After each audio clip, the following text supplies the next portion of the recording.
Hello guys, स्वागत है आपका अपनी YouTube channel study with Aman cool में। तो आज की इस वीडियो में हम डिस्कस करेंगे मैथ्स के एग्ज़ाम के लिए आपका कैसा पैटर्न रहेगा एंड आपको कैसे प्रिपरेशन करनी है।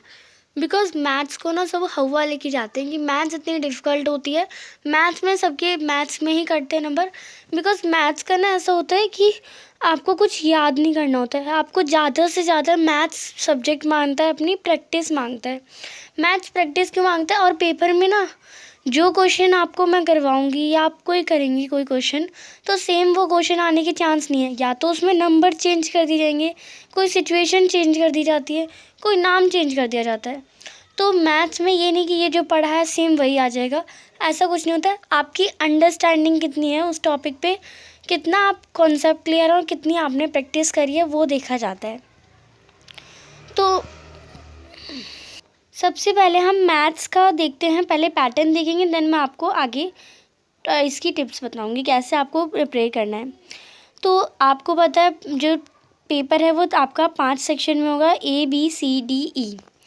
सेक्शन ए जो है वो MCQ टाइप होगा, 20 MCQ 1 मार्क। और आपको ये जो 20 MCQ है ना, उसे करने में भी बहुत टाइम लग जाएगा। तो टाइम को अलॉट करना है, क्योंकि हर मैथ्स में जो MCQ नहीं होता कि देख के आपने आंसर कर दिया, उसे आपको सॉल्व करना पड़ता है माइंड में, और उसे सॉल्व करने में 2 से 3 मिनट लगते हैं और आपका आंसर क्वेश्चन छूट जाता है। सेक्शन बी है आपका, उसमें 5 क्वेश्चन आएंगे 2-2 नंबर के, यानी 10 नंबर के आपका आ जाएगा। फिर सेक्शन सी 6 क्वेश्चन होंगे 3-3 नंबर के, और इसमें भी 2 चॉइस दे दी। जस्ट लाइक आपको 5 क्वेश्चन दे रखे हैं, क्वेश्चन नंबर 21, 22, 23, 24, 25।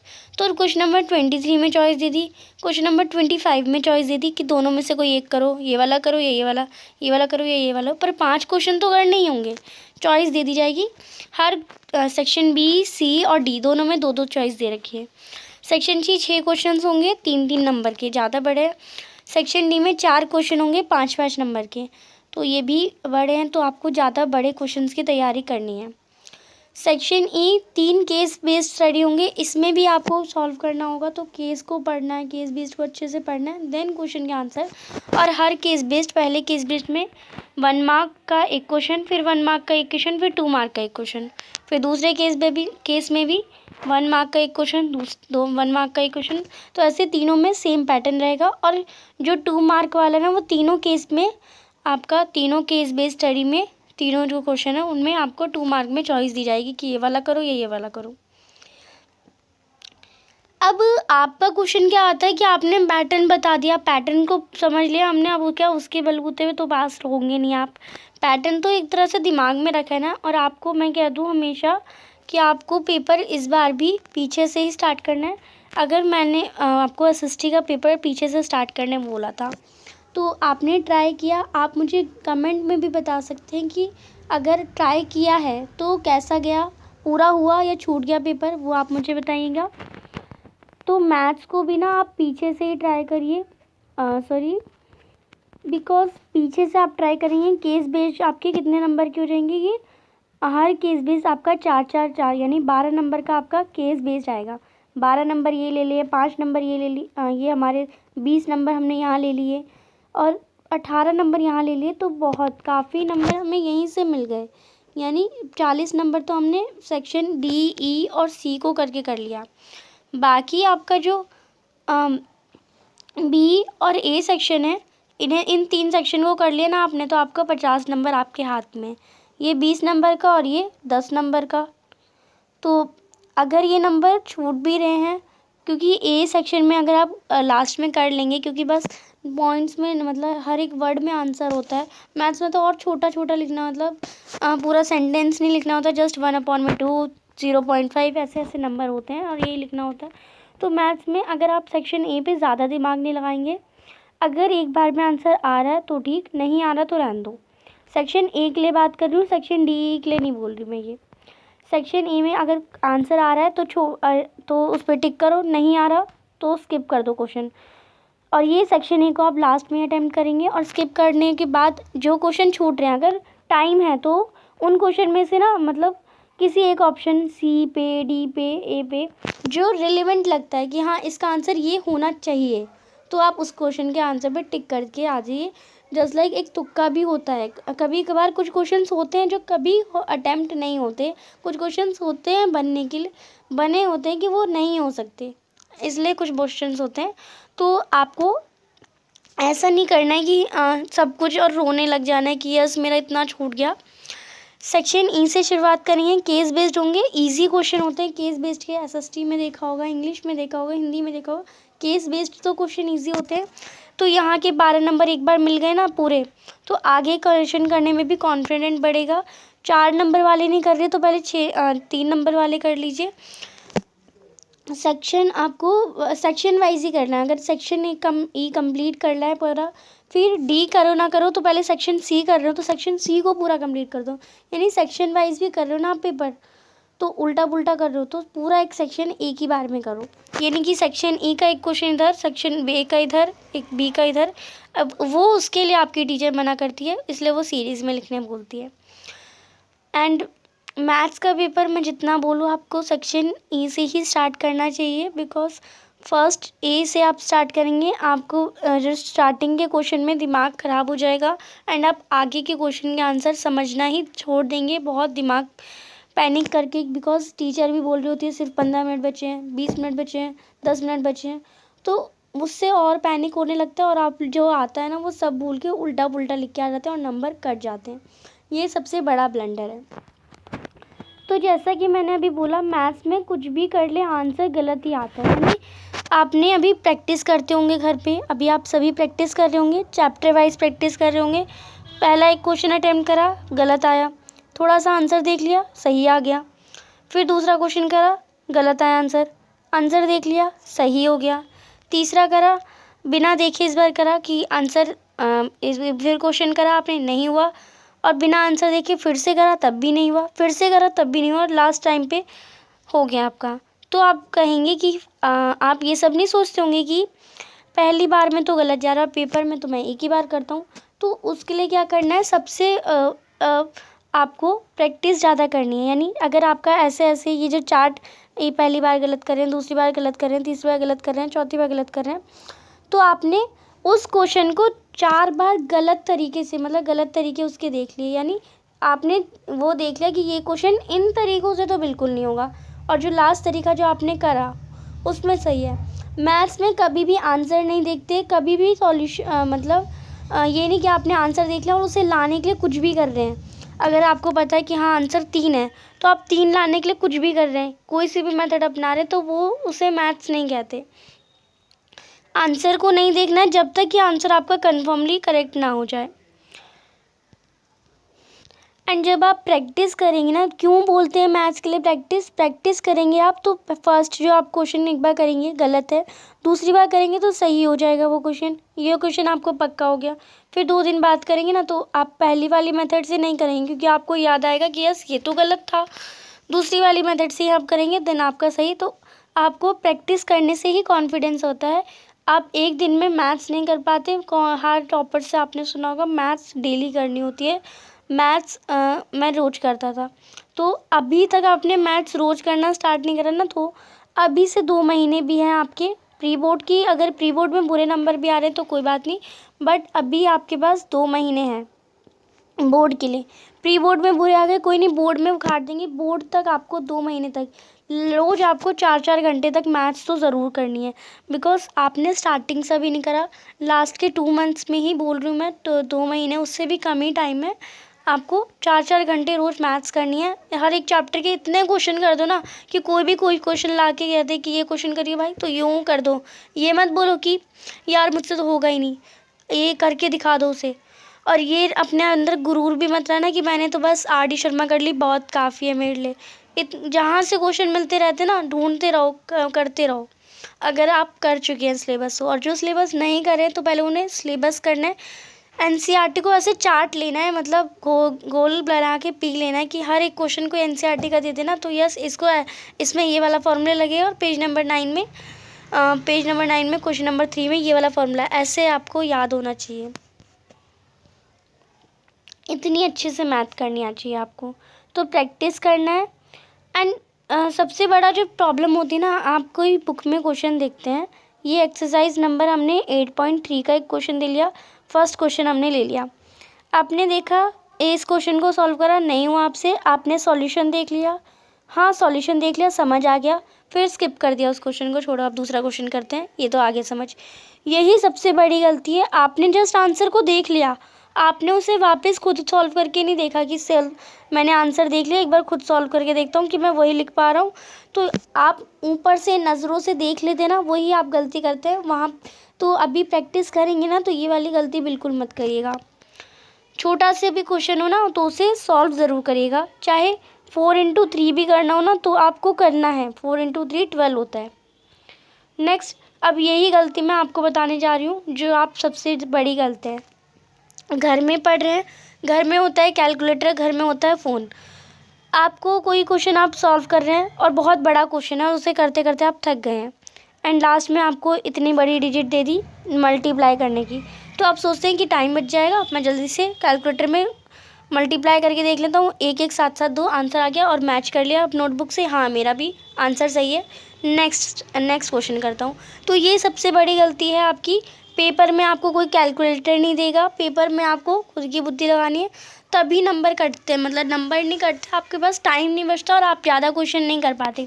आप 109 को 108 से आप ही घर पे तो फ़ोन से कर ले रहे हैं, स्कूल में क्या करना है आपको ऐसे ही करना पड़ेगा, मल्टीप्लाई करेंगे, 8 9 से ही नहीं आता, याद ही नहीं है, और फिर उसे 8 का टेबल पढ़ने लग जाएंगे कि 8 9 जा 72 होता है, एंड फिर 7 ऊपर गया, ऐसे करते करते टाइम लगेगा आपको मल्टीप्लाई करने में ही। तो मल्टीप्लाई करने में टाइम लगेगा बिकॉज पहली बार कर रहे हैं। तो आपको घर पे जब भी प्रैक्टिस कर रहे हैं ना, तो आपको हर एक चीज़ को, अगर 12×8 बोला गया ना, तो 12×8 करके दिखाइए साइड में, चाहे प्रैक्टिस के लिए कर रहे हैं। अगर टेबल याद है तो बहुत अच्छी बात है, एटलीस्ट 20 तक टेबल, और आपको 1 से 20 तक के 20 नहीं 20 30 तक के क्यूब तो याद होनी चाहिए, 1 से 30 तक के स्क्वायर याद होनी चाहिए, 1 से 20 तक के क्यूब याद होनी चाहिए। आप अब कहेंगे कि स्क्वायर और क्यूब क्या होता है, तो 1 का स्क्वायर 1 होता है, 2 का स्क्वायर 4 होता है, 3 का स्क्वायर 9 होता है, ऐसी स्क्वायर आपको 1 से 30 तक याद होने चाहिए।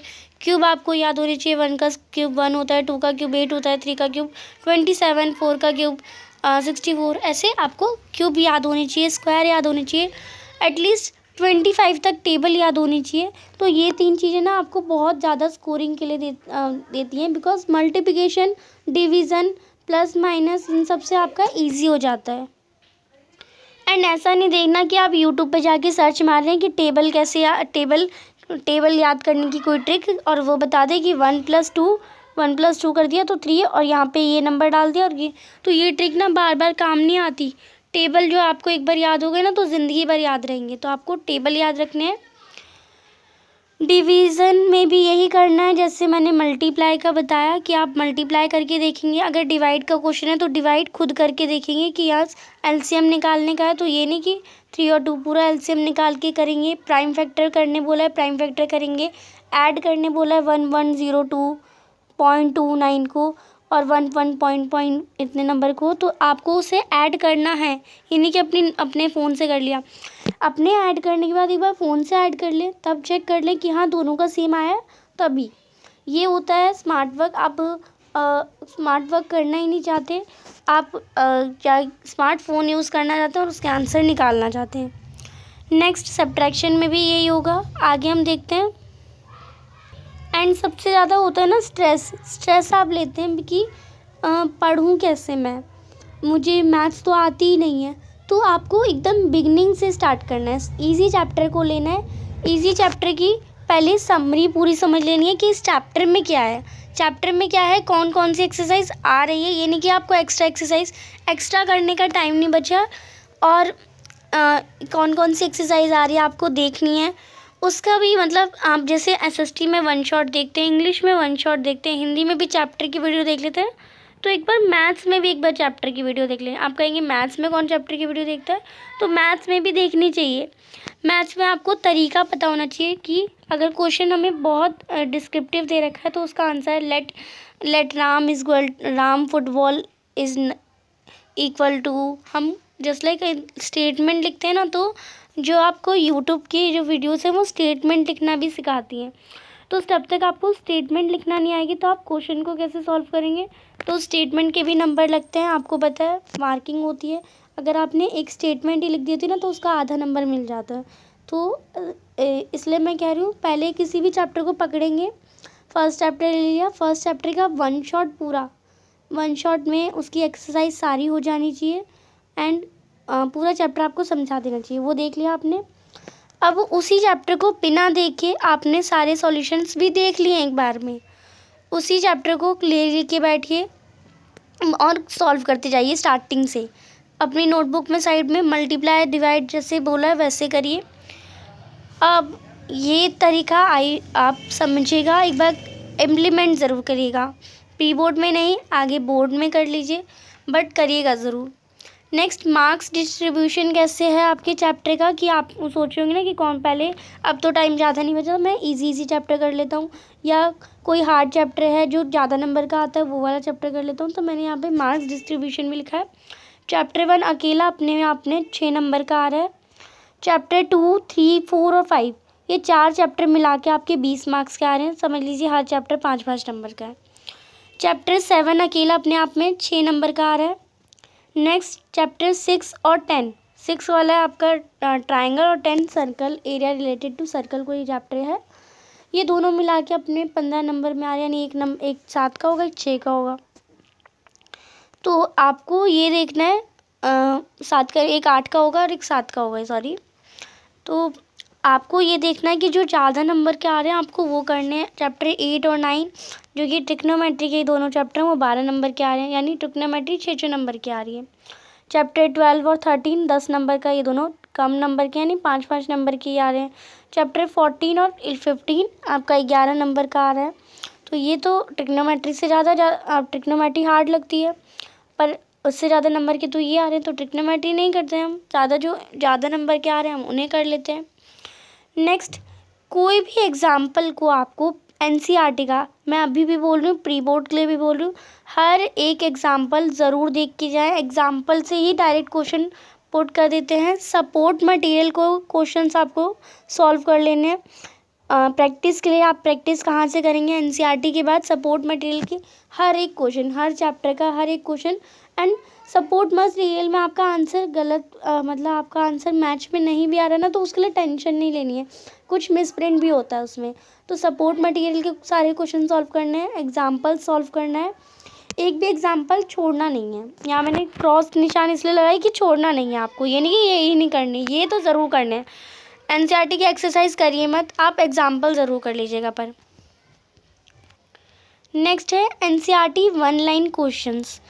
तो 1 लाइन क्वेश्चंस का इससे मेरा मतलब है कि आप एनसीईआरटी में जो कुछ क्वेश्चंस नहीं होते, जो जस्ट लाइक हम 12 चैप्टर के ले लेते हैं, 12 चैप्टर या 13 चैप्टर, इसमें एक कोन का हमें दे रखा है सरफेस एरिया ये है और उसकी रेडियस 10 सेंटीमीटर दे रखी है, हमें उसका वॉल्यूम निकालना है। एक लाइन में आ गया ना ये क्वेश्चन, इस एक लाइन का क्वेश्चन आपका 2 नंबर में आ जाएगा ये। तो आप जो डिस्क्रिप्शन वाले क्वेश्चन होते हैं ना, जो 10-10 लाइन के होते हैं ना, उन क्वेश्चंस पे इतना ध्यान नहीं देना। जो 1 लाइन 2 लाइन के क्वेश्चंस होते हैं ना, बुक में आपको दिख रहा है छोटी छोटी 1 लाइन का 2 लाइन का क्वेश्चन है, उन्हें ज़्यादा देखिएगा, वो इम्पॉर्टेंट होते हैं आपके और आते हैं पेपर में। तो ये मैंने तरीका बताया आपको। नेक्स्ट, बेसिक और स्टैंडर्ड में आपका पेपर आएगा। बेसिक वालों के लिए जो आपने अभी तक सिलेबस नहीं करा है, तो इजी चैप्टर्स मैं बता रही हूँ, जिससे आप अबव 50 तो स्कोर कर सकते हैं अगर आपने इन चैप्टर को कर लिया। 50 नंबर से अच्छा स्कोर कर लेंगे। चैप्टर केवल 7 है, 7 चैप्टर करने हैं आपको, बाकी भी करना है, बट इन चैप्टर को अच्छे से कर लिया ना तो बहुत अच्छे नंबर भी आ सकते हैं। चैप्टर 1 जो कि अकेला 6 नंबर का, अब मैं यहाँ पे नंबर नहीं बता रही आपको। चैप्टर 2, 3, 14, 15, 7 और 6, इन चैप्टर 1 रेशनल आपका नंबर सिस्टम का है। चैप्टर 2 पोलिनोमियल, चैप्टर 3 आपका linear equation, chapter 14 statics, chapter 15 probability और चैप्टर 7 कोऑर्डिनेट ज्योमेट्री और चैप्टर 6 ट्राइंगल। ये ऐसे आसान चैप्टर है ना कि आपका आंसर भी आएगा, आपका कॉन्फिडेंट भी बढ़ेगा इन्हें करने के बाद, और कोई गलती भी नहीं होगी। तो इन चैप्टर के जितने फॉर्मूले सब रट डालो, जितने क्वेश्चन है सब कर डालो। ये बहुत इजी चैप्टर है, ये बेसिक के लिए था। स्टैंडर्ड वालों को ये चैप्टर तो करने ही करने हैं, बट उन्हें ये वाले चैप्टर ज़रूर करने हैं। यानी अगर ये करो ना करो तो ये ना आप कर ही लेंगे, क्वेश्चन आया ना इसका तो आप कर लेंगे, बिकॉज ईजी होता है।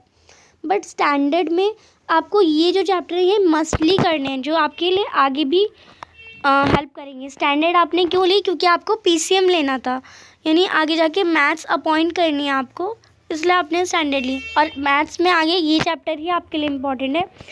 Chapter 8 trigonometry, chapter 9 some application of trigonometry, chapter 10 area related to circle, chapter 12 आपका आ जाएगा ये सर्कल्स, और chapter 13 surface area and volume.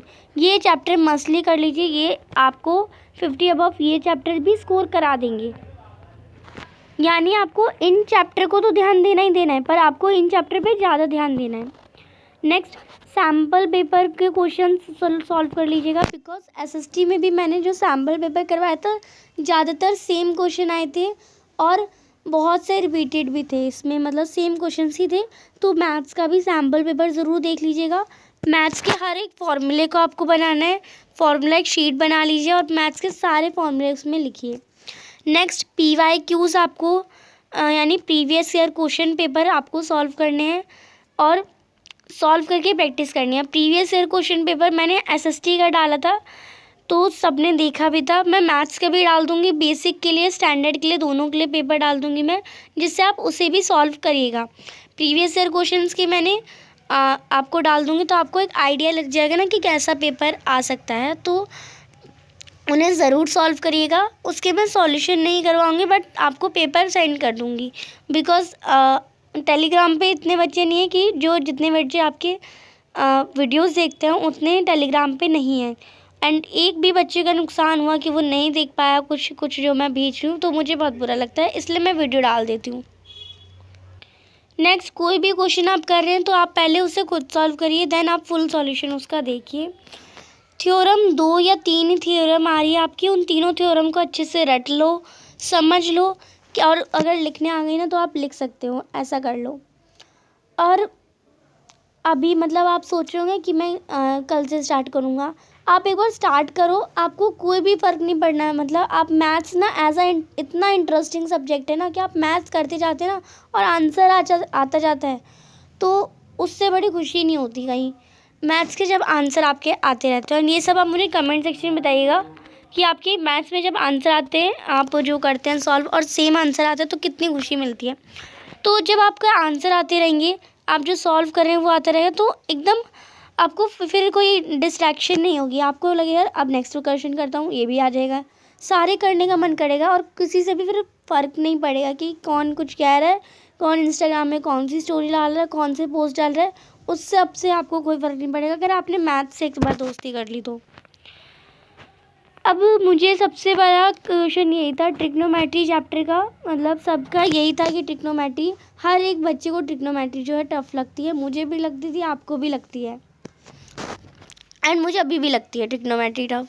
तो ट्रिग्नोमेट्री जो है उसमें सबसे ज़्यादा, ट्रिग्नोमेट्री में कुछ नहीं है, सब कहते हैं कि पापा बीड़ी पी लो, हाँ हाँ बेटा बस फॉर्मूला याद कर लो, आपको सब कुछ हो गया। बट क्वेश्चन जहाँ पे प्रूफ वाले आते हैं ना, कि ये आपको दे रखा है sine theta plus cos theta, आपको इसे प्रूव करना है कि इक्वल है टेन थीटा के, तो ये जो ऐसे क्वेश्चन आ जाते हैं ना कि साइन थीटा को अब इसे कैसे कन्वर्ट करें, बिकॉज आपने क्या क्या किया है, स्टार्टिंग से क्वेश्चन पता है, फॉर्मूला पता है, पुट करा, आंसर आ गया। बट यहाँ पे क्या हो गया, यहाँ पे एकदम उल्टा हो गया, आपको सोचना है कि आपको क्या वैल्यू डालेंगे आप कि आपको ये वाला आंसर इक्वल हो जाए इसकी। तो ये करने में थोड़ा ब्लंडर होता है, बट आप इजीली इसे ईज़िली आप कैच भी नहीं कर पाते कि कैसे करें। तो इसके लिए मैं आपको सबसे पहले ये सजेस्ट करूँगी, एंड ज़्यादातर लोग यही सजेस्ट करते हैं। 8.4 जो आपका एक्सरसाइज है उसमें LHS is equal to RHS proof that वाले क्वेश्चन है, 10-15 क्वेश्चन होंगे, उन सभी क्वेश्चन को कॉपी लो, लिखते जाओ, फिर दूसरी बार कॉपी लो, लिखते जाओ, मतलब एक कॉपी के 12 क्वेश्चन कर लिए, फिर दूसरी कॉपी लाई उठाई, वही 12 क्वेश्चन उठाए, फिर तीसरी बार एक क्वेश्चन लिया, खुद सॉल्व करने की कोशिश करी, गलत हुआ, फिर वहाँ देखा कि क्या गलती करी है, फिर दोबारा वहीं पे लिखा, फिर दूसरा क्वेश्चन, ऐसे 12 क्वेश्चन करने हैं, फिर एक और बार करो कि इस बार ठीक हो जाए। एंड एट द एंड जब तक करो ना, जब तक बिना गलती, एक भी गलती उन 12 क्वेश्चन में एक भी गलती ना निकल जाए आपकी, तब तक उन क्वेश्चंस को करिए। तो आप कहेंगे इतना टाइम नहीं है हमारे पास। तो मैं ये बोर्ड एग्ज़ाम के लिए बोल रही हूँ, आपके लिए बहुत हेल्पफुल रहेगा। ये जो आपका ट्रिग्नोमेट्री का जो ब्लेंडर है ना, वो सब कुछ निकल जाएगा। आपको बिन ऐसे कर लेना है। एंड इसी पे इनफ नहीं रहना, देन आपको क्या करना है, आर डी शर्मा के क्वेश्चंस करने हैं। एंड सब मुझसे यही पूछते हैं कि आर डी शर्मा कंपलसरी है, करना ज़रूरी है, नहीं करना। तो मैथ्स में ना क्या जो होता है, अगर आप स्टार्टिंग से कंसिस्ट रहते हैं ना, तो आपको प्रैक्टिस करनी होती है। मैं जो आर डी शर्मा है ना, वो आपको ऐसे क्वेश्चन देता है जो आपको प्रैक्टिस करने में हेल्पफुल रहते हैं। तो ज़्यादा से ज़्यादा प्रैक्टिस ही मैथ्स का अलग है स्रोत होता है एक तरह से। मोर प्रैक्टिस तो मोर नंबर, यही आप समझ लीजिए, और मोर नॉलेज आपको मिलती है। तो मैथ्स में अगर आपका एनसीईआरटी कंप्लीट हो गया, आपकी सिलेबस सारे एग्जाम्पल, आपकी सपोर्ट मटेरियल कंप्लीट हो गई, तो मैं ज़रूर सजेस्ट करूँगी कि आप आर डी शर्मा भी करिए। R D Sharma, R S Agarwal दोनों सेम ही है, बट ज़्यादातर लोग आर डी शर्मा सजेस्ट करते हैं, तो मैं भी यही सजेस्ट करती हूँ कि आप are D Sharma he solve करें। एंड पर आपका उससे पहले एनसीईआरटी हो जाना चाहिए, आपके एग्जाम्पल हो जाना चाहिए, और आपका सपोर्ट मटेरियल हो जाना चाहिए, तभी आप आर डी शर्मा पे जंप करिए। ये नहीं कि आपने फर्स्ट चैप्टर करा एंड डायरेक्ट जंप कर दिया आपने आर डी शर्मा में, तो ऐसे नहीं करना। पहले आप अपनी एनसीईआरटी एग्जाम्पल और ये सारे क्वेश्चंस करेंगे, देन आर डी के क्वेश्चन थोड़े हार्ड होते हैं, इसलिए मैं बोल रही हूँ। तो आर डी के करेंगे तो वैसे ही आप ट्रिग्नोमेट्री में ट्रिग्नोमेट्री के जितने क्वेश्चन है ना आर डी शर्मा में, वो सारे करते जाइए। पहले बार में नहीं हो रहा, दूसरी बार में देखा, दूसरी बार अटैम्प्ट करा, दूसरी बार में नहीं हुआ, तीसरी बार अटैम्प्ट करा, तीसरी बार में नहीं हुआ, तो चौथी बार अटैम्प्ट करा, उसमें हो गया। तो वो क्वेश्चन को आपको 3 तरह से पता चल गया कि इन 3 तरीक़ों से तो नहीं होगा, चौथे तरीके से जो आपका होगा वो आपको कॉन्फिडेंस देगा। एंड जितने ज़्यादा आप क्वेश्चन करेंगे ना, आर डी शर्मा में जितने क्वेश्चन हैं ट्रिग्नोमेट्री के, सब कर डालो, और जो आप कर देंगे ना वहाँ पे, तब जो आपका कॉन्फिडेंस होगा ना, वो हाई लेवल होगा। क्योंकि आपके क्लास के बच्चों ने क्या कर रहा होगा, बस एनसीईआरटी कर रखी होगी, और वो भी उनसे क्वेश्चन सॉल्व नहीं होते होंगे ट्रिग्नोमेट्री के। बट आप क्या कर रहे होंगे, आप आर डी शर्मा करके बैठ चुके होंगे। तो यही मैं कहूँगी कि पेपर ना आपको लास्ट से स्टार्ट करना है, फार्मूला शीट बनानी है, और अगर आप नहीं बना पा रहे हैं, सारे फॉर्मूले आपको नहीं पता, तो आप मुझे भी बता सकते हैं कमेंट सेक्शन में, तो मैं आपके लिए बना दूँगी। मैंने मिड टर्म का भी बनाया था। एंड ऑल द बेस्ट आपके मैथ्स के एग्ज़ाम के लिए। डरना नहीं है और आपको बस पढ़ना है। Thanks for watching you, bye bye guys.